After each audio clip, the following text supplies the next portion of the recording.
the key thing that you said is everyone is a leader. And I think that when I speak to people, and people have, different levels of leadership, that people, especially at the front lines, they don't see themselves as leaders, and they don't realize that they have an opportunity to make an influence. I was having a discussion with someone recently about influence. Who is able to influence? And I said, I've had clients who talk about, I just want to make someone's day. So if you open the door, or you surprise them with a cup of coffee, or you just acknowledge them, they feel like they've made someone's day. So that's how little, it's like that little pebble going into the water. That's how small that it can ripple to making a difference in someone's life. And when people actually acknowledge that they are leaders, that they have, it's a pivotal time that they can actually do things that really do make an impact. So I would love for you, like, what is your belief of that level of influence as well? So let's see. Say more about that. Help me frame that a little bit more for So me. I guess it's gonna take us a little bit off leadership for a second, because when people That's hear okay. the word influence, they're Mhm. thinking of influencers on social media. And I would like to reframe it so people could see that it's not the influencer, because that's totally a different dynamic than when it comes into leadership. Influence has to do with leading people, that they have a role model or someone to look up to that is helping direct the vision. And that's more of an expertise than it is as the influencer that people see on social media. Mhm. Yes. Okay. So my take on influence is, and I think it kind of speaks to what you were talking about, and also what I was talking about in terms of you influence at every level, and you influence in every interaction. And you influence not just the work that is getting done, you influence the culture, you influence the ability for the organization to achieve its strategic goals. You influence in your impact on the clients and on the customers. Your influence is in every action and interaction that you have, whether it's walking down the hallway, or an email, or a text message, or just simply how you're showing up on Zoom or in a meeting. It really it influence for me is everything about what you bring to the table and what I bring to the table. It's not confined to what I would consider to be a maybe traditional definition of it. Or as Mhm. you said, it's not about the influencers. There's another little nugget that I'd love to go back to for just 1 second Absolutely. about, and you referenced the front line. And it is interesting how the frontline leaders, they to your point, often don't see themselves as leaders, but in fact 80% of an organization's strategy gets done through the frontline leaders, through the front line. And yet so often the front line is left to figure out the leadership thing on their own. Yeah. Mhm. And this is why leadership and development is so important, especially because these are the leaders of the future, and this emerging leaders that you talk about, you know, this is this new way of being, this showing up. And there was something that I came across the other day. It's like you need to take yourself seriously for your knowledge, talents, skills, and abilities that you bring to the table, but not so seriously that you're not enjoying the journey. And it's so, so important. And I just want to speak to what you were talking about, how we have leaders developing. I came from a healthcare background, 30 years in a nursing career. And, you know, strong clinician when you're talking about the medical field, but not necessarily given the supports to move from being in the front line to moving over to the leadership management type role. And I think books like yours is so, so important when it comes to that emerging leader. What advice would you give someone who just moved into the more responsibility and role um, as that emerging leader? Yes. Probably the most important thing is curiosity and the willingness to ask questions, to learn, and to acknowledge that this is a new S curve, if you will, and you are at the very start of that S curve, and you're learning and you're growing before you get to the top of that S curve. And I think you alluded to this. I mean, in terms of enjoying it, and you can enjoy it when you allow yourself grace to not have the answers, because, and I talk about this in my book. Your three best friends as a new leader are the words "I don't know."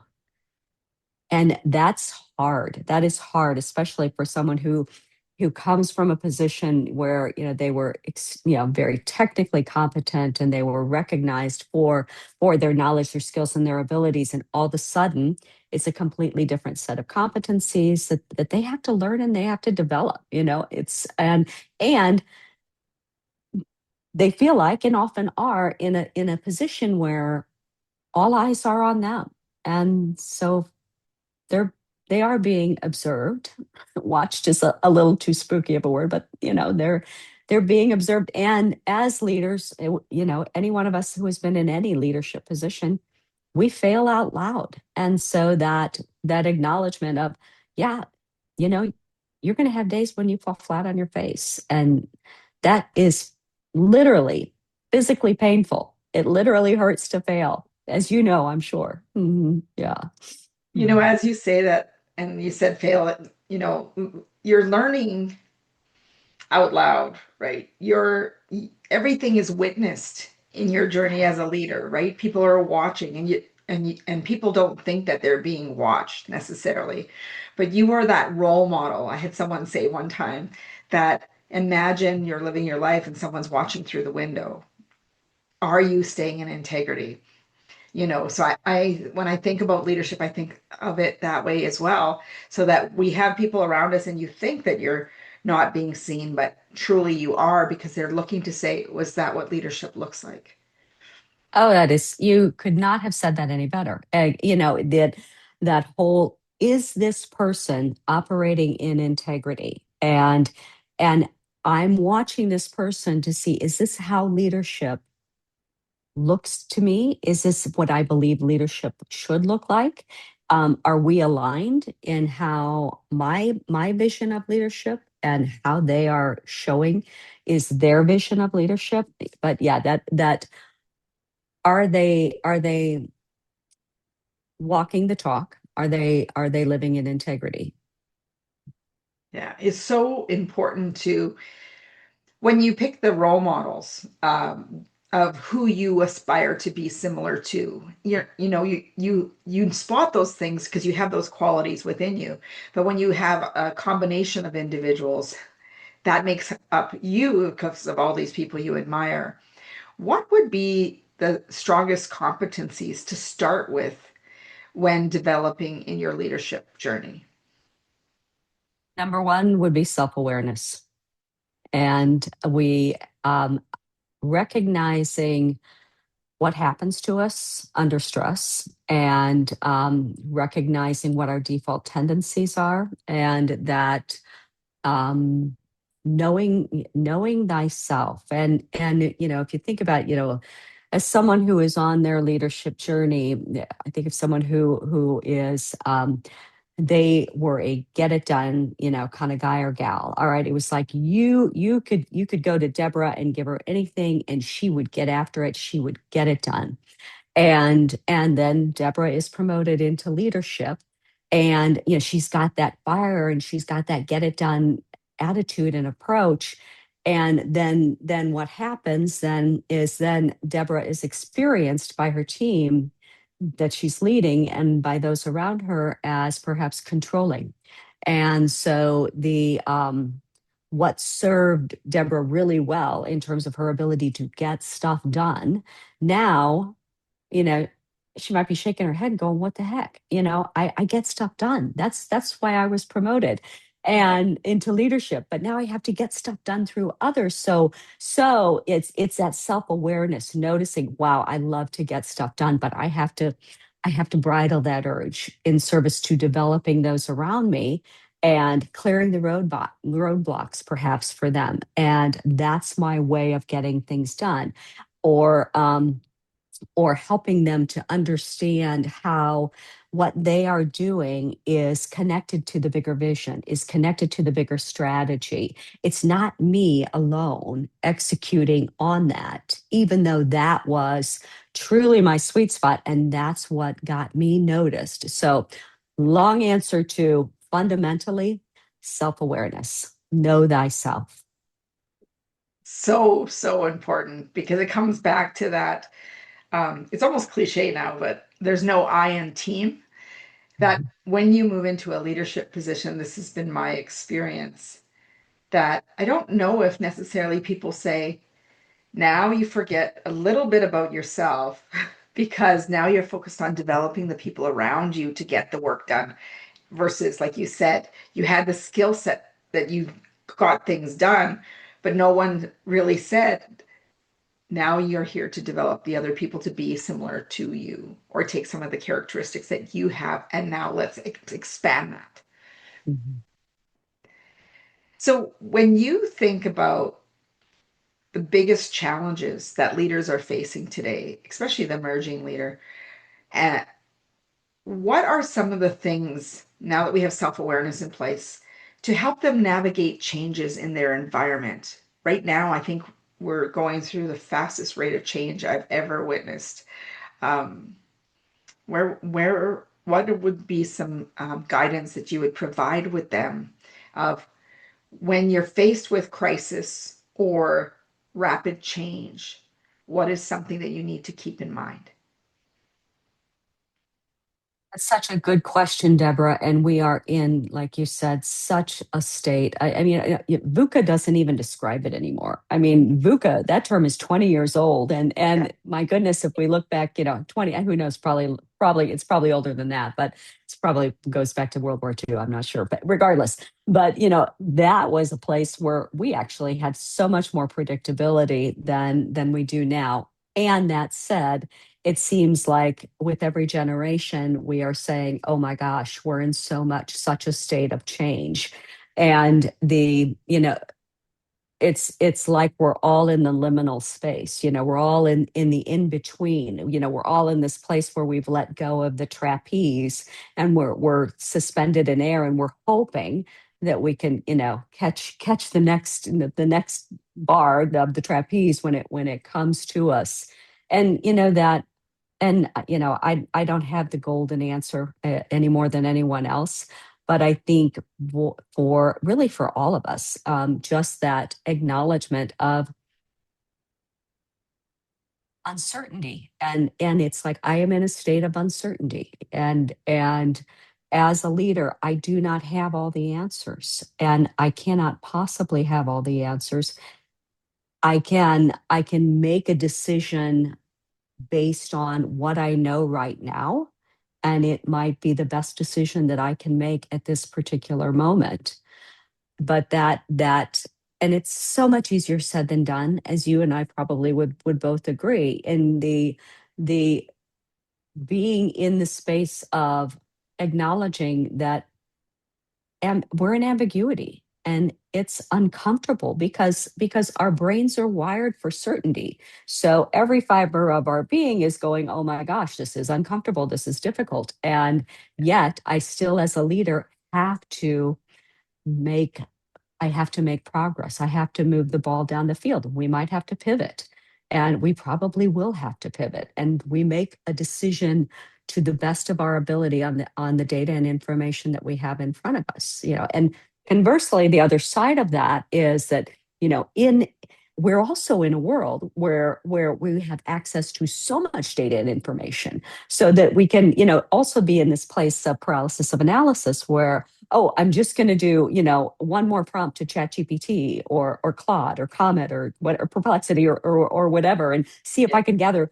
more certainty. And at some point, we have to pull the trigger. We have to make the decision. We have to make the move. And it might be the wrong move.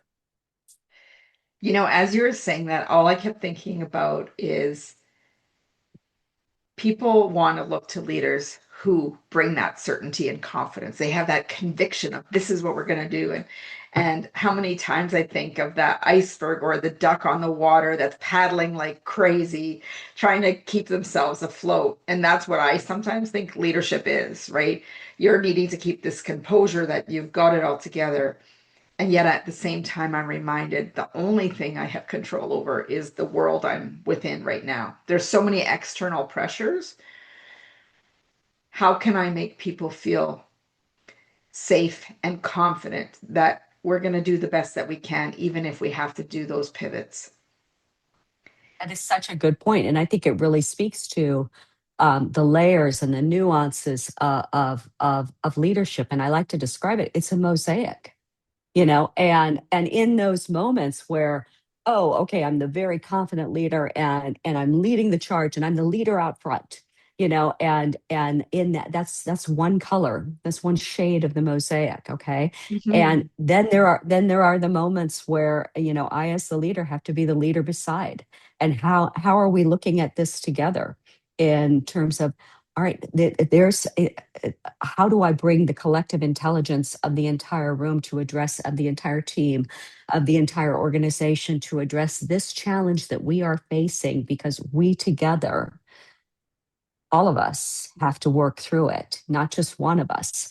And then there's the leader behind, and that's, the leader who is supporting their team members and saying, this, it's your turn, to help to guide the team and to help the team see what's possible here. But you're exactly right in terms of, yes, there are the days when, the organization needs the leader to stand up and say, this is where we're going, this is how it is. And in those moments of the hard decisions, those hard decisions are often the leader alone, and so that can be a very lonely place for them, and it's not all of it. Yeah. And because conventionally, people have this that I've witnessed is putting the leader on the pedestal of knowing all. And I love how you're normalizing. You can say, I don't know, but we can find out. And I think one of the distinct characteristics of leadership, in my point of view, is that a leader needs to be resourceful, not have all the resources.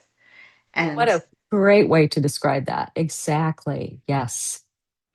I'm and sorry I cut you off. no, no. The other thing that I love is, reminding people that you are a leader, whether you're in front, you're beside, or you're behind, nudging those forwards who is now for them to stand in that with their knowledge and skills and stand and own that. And I think that's just a lovely analogy in the mosaic that you described, because having these leaders see themselves as they're instrumental in moving around their teams to help support and bring that knowledge forward, not having all the answers, but knowing which member of the team that we need to draw upon to lead us in any given moment.